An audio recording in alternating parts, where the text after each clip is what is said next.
7 deregulatory actions have been taken for every 1 new regulation. This amounted to $50 billion in regulatory cost savings. And it is important to note that this deregulation agenda lowers the cost for every American. The cost of these burdensome regulations fall disproportionately and benefit disproportionately lower income Americans. So this president took action to roll back the burdensome regulations that harm low income communities and make sure that these lower income Americans are taken care of.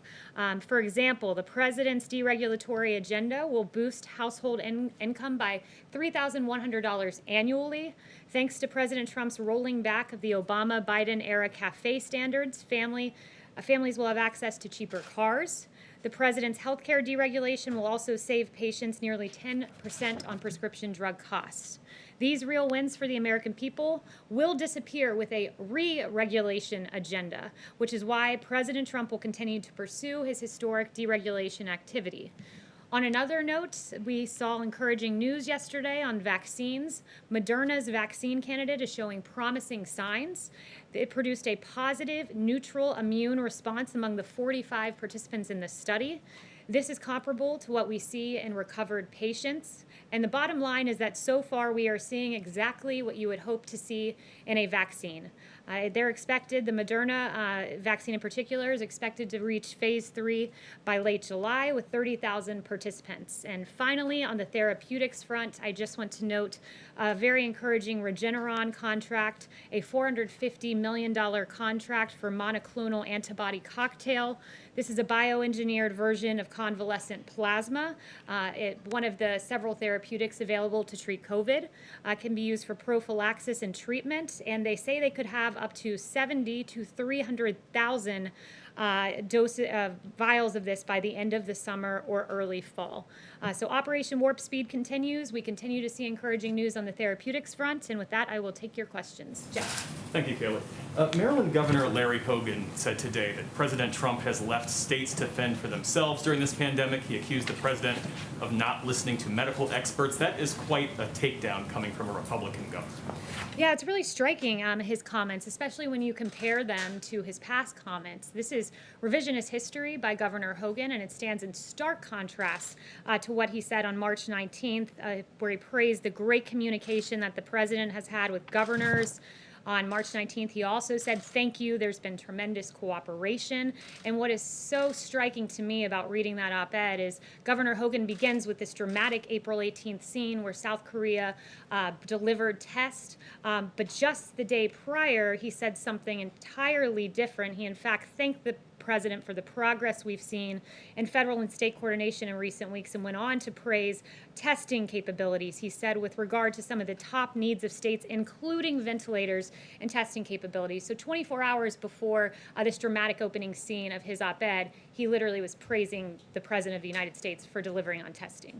And how do you explain that President Trump is trailing his opponent by double digits both nationally and in battleground states, with majorities disapproving of his handling of race relations and the coronavirus? So that would be a question for the campaign when it comes to campaign polling. But what I would say is we believe this president has great approval in this country. His historic COVID response speaks for itself with delivering on ventilators and testing, leading the world in the amount of testing we've provided, therapeutics, the 13 vaccine candidates, the Moderna example that I pointed out to you. This president's response has been historic, and we believe his support in this country reflects that. But with pertaining to battleground polling or campaign-related polling, I'd refer you there.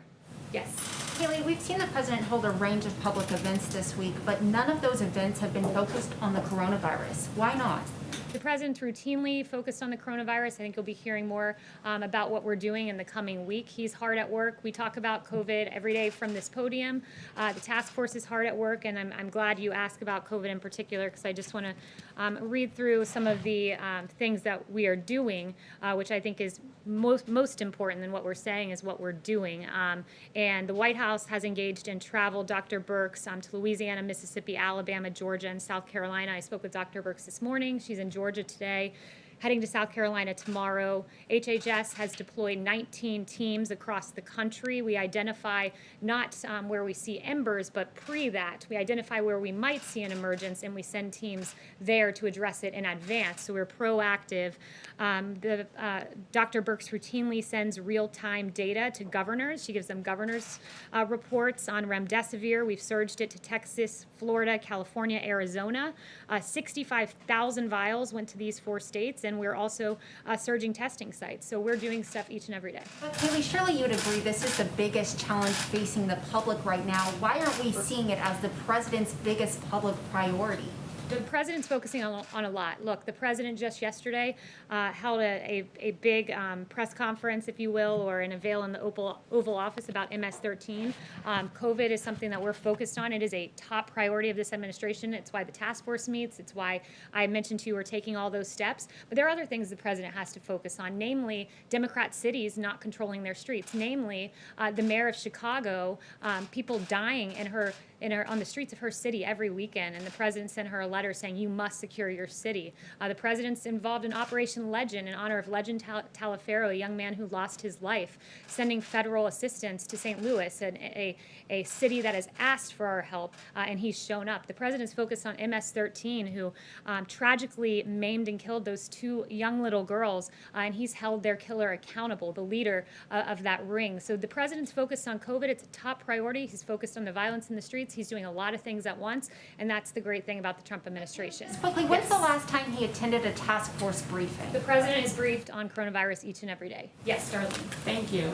Does the White House agree that it's not helpful for people to wait 7 days or longer to get the results of their coronavirus tests? And is the White House going to do anything to try to shorten those wait times so that people can get their results sooner? So we've done more than any country in the world on testing. There's no doubt about that. 42 million tests. The country with the next highest number is India at 12 million.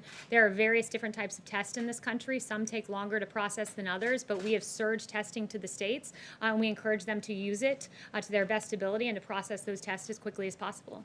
Yes, Okay, Joe. thank you. To follow up on that, it's not just about the quantity of testing, it's about the quality of testing. So is the administration doing anything specifically to make all the tests out there return quicker results? Because, a lot of health experts are worried that when people have to wait 7 days or longer, they're out here spreading the disease unknowingly. So as I noted, there are several different types of tests. There's the Abbott rapid response test. There are other tests that take longer. Dr. Birx and Admiral Joie are constantly out there advising on testing and how to process these tests. Ultimately, we can give the states the supplies, but they've got to use them in the best way possible to get results as quickly as possible. But rest assured, our team's fully engaged, from Admiral Joie to Dr. Birx and others. And Admiral Joie shared with me, we have 552 sites testing in America in 48 states and the District of Columbia. 65% of these sites are located in counties with moderate to high social vulnerability, and 201 additional sites will be going live this week, and that's on top of the 1,300 federally qualified health centers that are out there testing as well, and the commercial testing sites at CBS. I have another question. Kayleigh, in an interview with CBS News, President Trump said more white people are killed as an answer to why black people are still being killed by police officers. But by population percentages, black people are about 3 times more likely than white people to die in a police encounter. If the president won't even acknowledge that, how can he fix the problem? The president has routinely acknowledged and expressed the absolute atrocity of the case of George Floyd, and his heart goes out to that family still.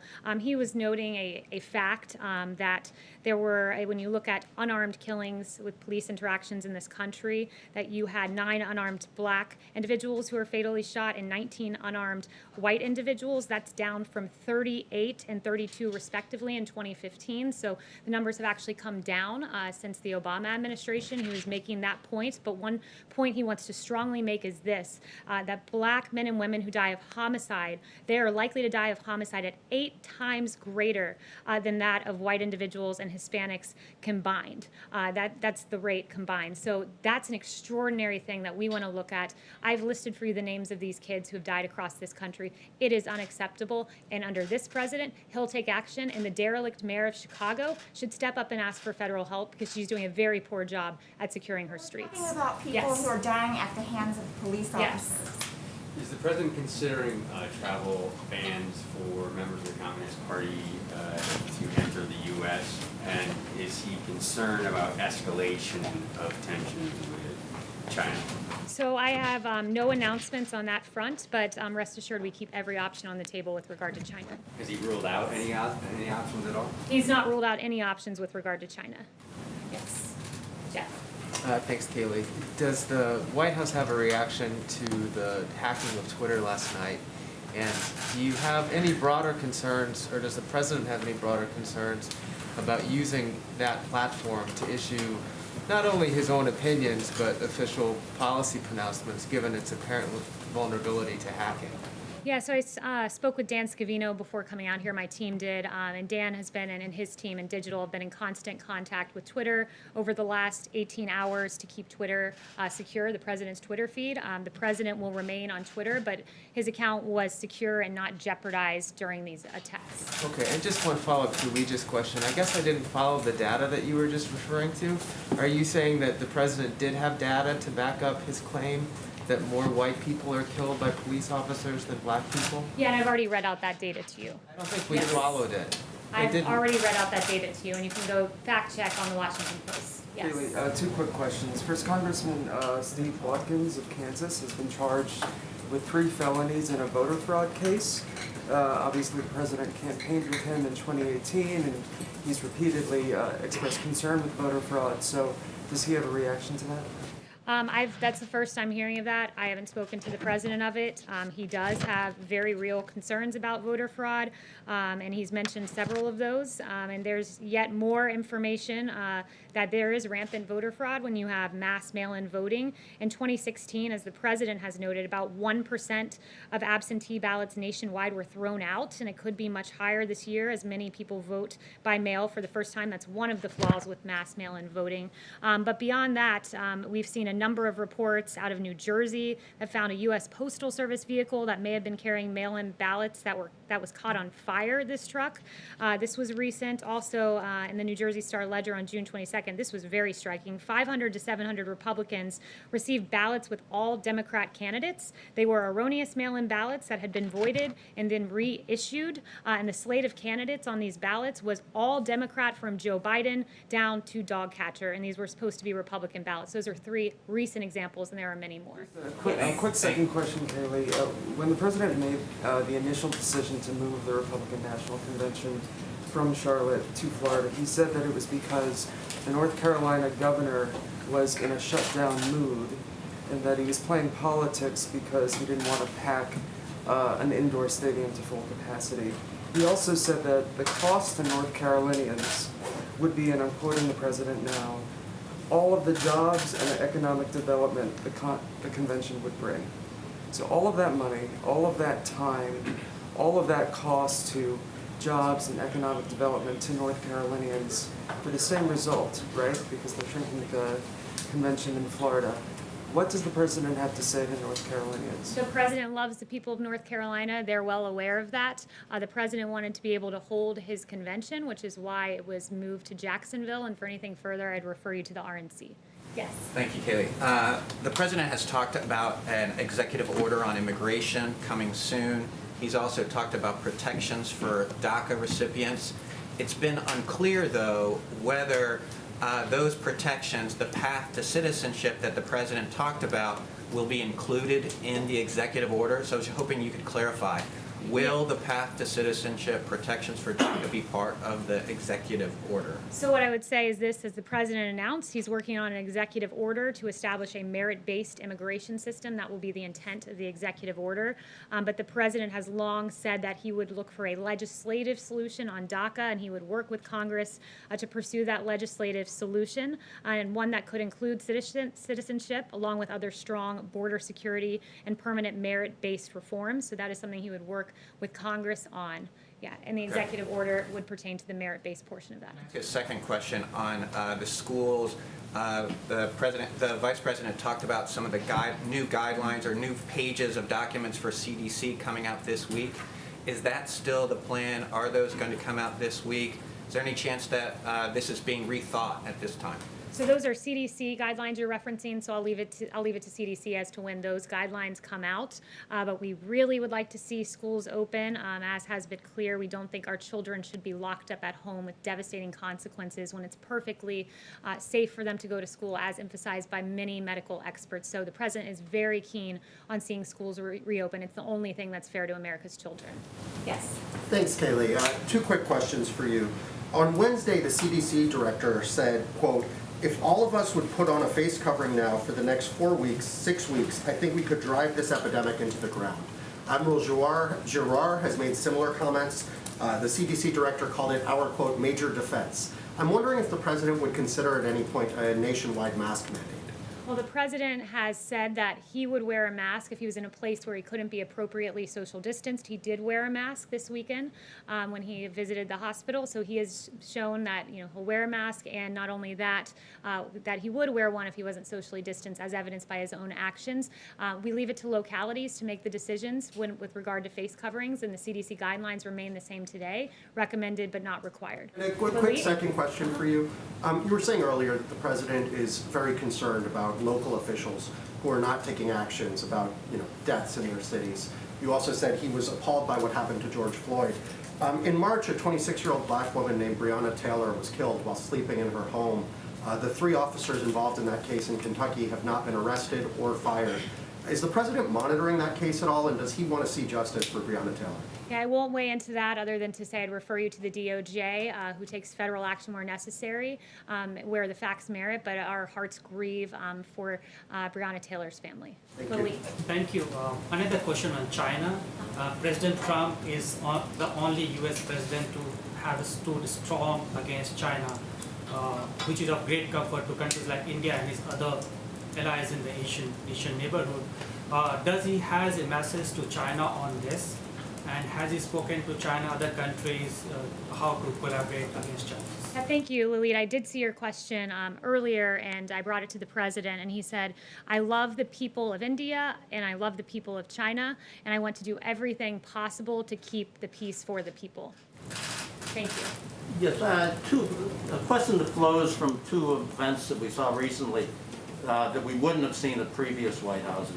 The first was the campaign meeting in the Cabinet Room last month, and then the political speech in the Rose Garden this week. Can you talk about your understanding of what the White House policy is for this White House as far as politics? Is there any place in the White House where you think politics is inappropriate? I mean, where do you draw the line? We act in accordance with the Hatch Act. It's well established that the president and vice president are not subject to the Hatch Act. It says this much in the Hatch Act. It says that the Hatch Act applies to executive branch employees, which is defined in the Hatch Act as employee, meaning any individual other than the president and the vice president. So his That's speech not in my the Rose question. The Garden Hatch was Act has entirely nothing to do with- appropriate. The Hatch Act has nothing to do with this, though. What? It has everything to do with this. Go read the Hatch Act. That's what you're alleging is problematic Well, no, for I'm the just president. stating But no- what your real problem was the fact that the president gave a very good, powerful speech from the Rose Garden. Owen. Well, you talked about it earlier with school districts, but we're seeing more school districts, at least in Virginia, for example, last night, deciding to go online only. What does the president say to parents out there who are now going, okay, what do I do with my kids? Yeah, the president has said unmistakably that he wants schools to open, and I was just in the Oval talking to him about that. And when he says open, he means open and full, kids being able to attend each and every day at their school. The science should not stand in the way of this. And as Dr. Scott Atlas said, I thought this was a good quote. Of course we can do it. Everyone else in the Western world, our peer nations, are doing it. We are the outlier here. The science is very clear on this. That, for instance, you look at the JAMA pediatric study of 46 pediatric hospitals in North America that said the risk of critical illness from COVID is far less for children than that of seasonal flu. The science is on our side here, and we encourage for localities and states to just simply follow the science, open our schools. It's very damaging to our children. There's a lack of reporting of abuse. There's mental depressions that are not addressed, suicidal ideations that are not addressed when students are not in school. Our schools are extremely important. They're essential, and they must reopen. Yes. Thanks. Thanks, Kayleigh. The U.S., Canada, and the U.K. today accused Russia of trying to hack coronavirus research, vaccine research. I was wondering if the president has a response to Russia for that. Yes, so the one thing I would say about that, and it was announced earlier today, is that we worked very closely with our allies to ensure that we would take measures to keep that information safe, and we continue to do so, and we're aware of those activities. Yes, Chanel. Thanks, Kayleigh. On the CDC, on the movement of data going straight from CDC to HHS now, understanding that HHS needs access to real-time data, was there also any concern whatsoever undergirding this decision regarding CDC's possible manipulation of data? There were some reports coming out of Florida. Certain states were coming out and saying mid-level CDC reports were not necessarily accurate. And so did that have any effect in this decision to send data straight to HHS? No, the intent for this decision, and I talked extensively today with Dr. Birx, with Secretary Azar, and with Dr. Redfield about this. The intent of this is we need to make sure that there is daily data that is being given to Dr. Birx and others who are running point on a lot of our actions with remdesivir and identifying hotspots. And I would point out, and I just want to explain this because I think there's been some confusion in the press, that there are two methods of data collection. The one is the National Healthcare Safety Network, and this is a CDC system, and this is where hospitals voluntarily report their data, and about 81% of hospitals were reporting their data. So we don't need 81% of hospitals reporting data. We need 100% of hospitals reporting data because it is critical that Dr. Birx and others receive the daily admissions, ICU use, and PPE numbers. And when you're only getting 81% of hospital data, that means you've got 19% of hospitals that were unaware of their needs. So what happened is we also have a second method of tracking this data, and it's the TeleTracker database, and this is an HHS system. And this was initially used for purposes of provider relief funding, and we asked hospitals to tell us about their COVID admissions so that we could identify possible hotspots. And as it turns out, this data ended up being more complete, more up to date with information. And so ensuring that hospitals are reporting into this system where we're getting more complete data was the reason that HHS has had this transition where they've asked hospitals to transition reporting to the TeleTracker system. It's important, especially with remdesivir distribution, that we know exactly where the needs are so we can surge them. So this... Still have access to this data independently. Yes, that's right. So I did confirm that with Dr. Redfield, that this is completely open source data available to the CDC. Secretary Azar says we insist that they use it, and no one, and Dr. Redfield confirmed this, no one is taking access or data away from the CDC, and that data is routinely published so that the American people are fully informed. Yes? So I wanted to follow on that briefly. There's been some complaints, particularly among independent modelers who are using the CDC data that was updated daily to sort of put out their public models, some of which the White House has relied on, that now those dashboards have been taken down. So I'm wondering if the administration would sort of commit to making the broader database a bit more available to the public. The CDC database is the public data that's been out there. It'll continue to be public. It should be public. And this is all about getting more data out there, not less data, and ensuring in particular that our doctors get that daily data. And one thing that I'd also like to point out for everyone is just with regard to testing, we've done more than 42 million tests, as I noted. The second highest number is 12 million from India. We're leading the world in testing, and it's a very stark contrast, and the president mentioned this yesterday, so I just wanted to put some additional information out there. It was actually CBS reporting that in 2009, under Obama-Biden, quote, and this is CBS reporting, CDC abruptly advised states to stop testing for H1N1 flu and stop counting individual cases. So while this president surged testing under the Obama administration, they stopped testing entirely. And Ron Klain, Vice President Biden's former chief of staff, said this: "It is purely a fortuity that H1N1 isn't one of the great mass casualty events in American history. It had nothing to do with us doing anything right." This is former VP Biden's chief of staff. It just had to do with luck. Contrary to that, this president led the world in testing, led the world in ventilators, redistributing ventilators, 4 therapeutics, 13 vaccine candidates, 1 going into phase 3 clinical trial. This response has been extraordinary and historic. We didn't pause testing, the Obama-Biden administration did, and that was a shameful decision. Thank you.